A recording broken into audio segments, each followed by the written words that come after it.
Good morning, students. Welcome. This is your e-class for the civics, and I am Snehali ma'am is here. And we are seeing lesson number 2 from our civics, the Indian Parliament. In the previous videos, we have seen the introduction part. Then we have seen the Lok Sabha and the Rajya Sabha in the comparative points regarding their eligibility, about the age, their nationalism, and all the other things we have seen regarding their elections and their members. Now let us see the function of the parliaments. What we have to study here? We have to study the function of the parliament. After understanding the basics of Lok Sabha and Rajya Sabha, we will now review their functions. So the first function is formulation of law. The very primary function of the parliament is the formulation of the laws. In order to achieve welfare of the people and the objective of the constitution. In order to achieve welfare of the people and objectives of the constitution, the parliament has to formulate new law. New laws formulate करने के पीछे सबसे main objective क्या होता है?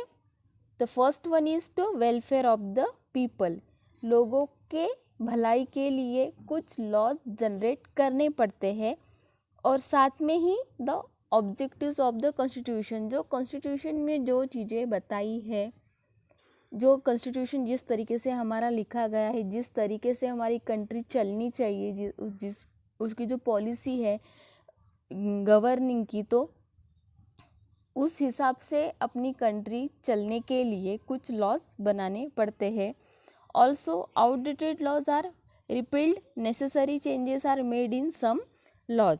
तो जैसे जैसे अभी डेवलपमेंट होता है या फिर जैसे लोगों की मेंटालिटी चेंज होती है, एक जनरेशन टू जनरेशन जो एक सोशल रिफॉर्मेशन होते जाता है, उसके हिसाब से अगर कुछ पुराने लॉज है वो आउटडेटेड भी हो जाते हैं, जिनकी ज़रूरत नहीं रहती है, या फिर उसमें उस लॉज में कुछ चेंजेस करने की ज़रूरत होती है. वो क्यों होती है? क्योंकि जब एक जनरेशन से दूसरे जनरेशन में इकोनॉमी ट्रांसफ़र होती है, एक सोशल डेवलपमेंट जब ट्रांसफ़र होती है, तो वहाँ पे एक रिफॉर्मेशन होते जाता है. और उसके हिसाब से ये जो इनबिल्ट लॉज है जो अपने कॉन्स्टिट्यूशन में लिखे हुए हैं, उसमें या तो वो कम्प्लीटली बॉयकॉट करने की ज़रूरत होती है या फिर उसमें कुछ चेंजेस भी लाने की ज़रूरत होती है.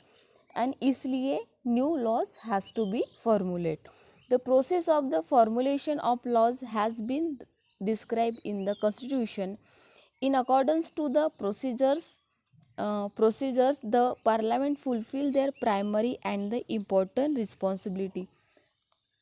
तो भले ही अगर पार्लियामेंट फॉर्मुलेशन करती है न्यू लॉज का, फिर भी कॉन्स्टिट्यूशन में ही अपने ये लिखा है कि जैसे जैसे अपनी सोशल लाइफ की ज़रूरत चेंज होती जाएगी, वैसे वैसे वो लॉज में कुछ चेंजेस भी होने चाहिए.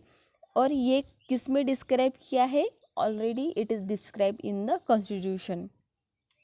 तो जो भी प्रोसीजर उनको फॉलो करनी पड़ती है, उस हिसाब से parliament fulfil this primary and the most important responsibility of the formulation of the laws. So this is the very primary and the most important responsibility or the function of the parliament is the formulation of laws. और new laws formulate करने की ज़रूरत क्यों होती है? एक तो for the welfare of the people and to establish the objective of the constitution. Then as the changes reformation is there, some outdated laws are repealed and necessary changes are made in the some laws. For this also there is a need to formulate the new laws. Second is control over the council of ministers. parliament का second function क्या है?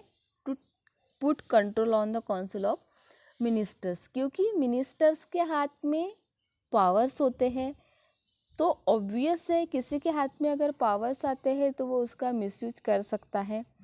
और ये लोग तो country चलाते हैं, देश चलाते हैं, तो ये लोग अपने पावर्स का मिसयूज ना करें, इसलिए पार्लियामेंट के हाथ में ये रिस्पॉन्सिबिलिटी है so that they can put the control over Council of Minister.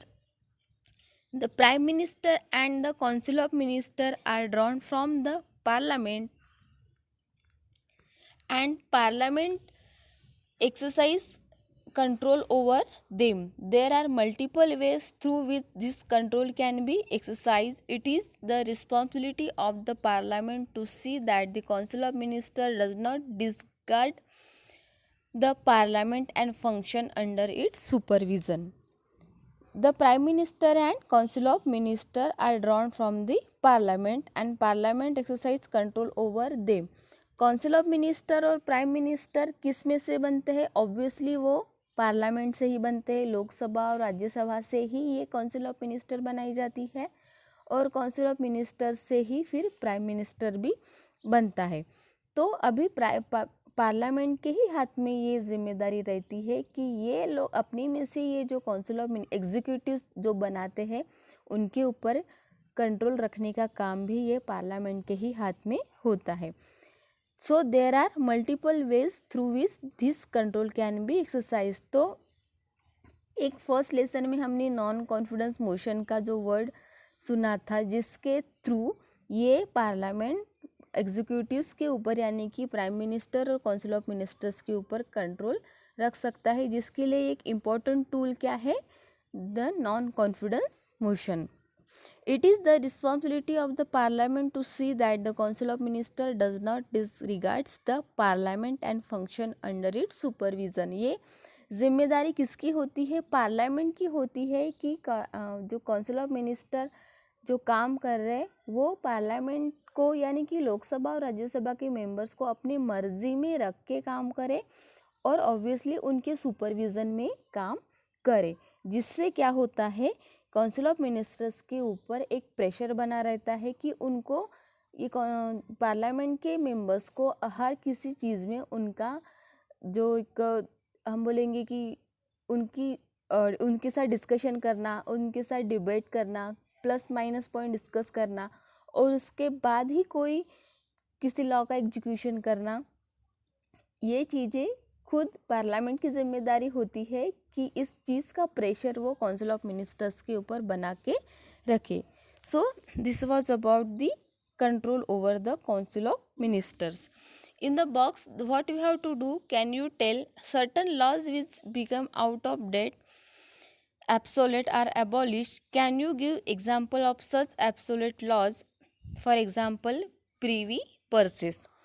This privy purses is the law which is now boycotted, जो कॉन्स्टिट्यूशन से हटाया गया है. What you have to do, you have to search about this privy purses, that why this law is now boycotted from the constitution. ये ऐसा law है जो अभी कॉन्स्टिट्यूशन से हटा दिया गया है, जिसका अभी इम्प्लीमेंटेशन नहीं होता है, और ऐसे और कुछ लॉज है जो अभी बॉयकॉटेड हो चुके हैं, इससे एबॉलिश किए गए कॉन्स्टिट्यूशन से. तो वो क्यों किए गए हैं? That you have to find something about it. You can take the help from the Google.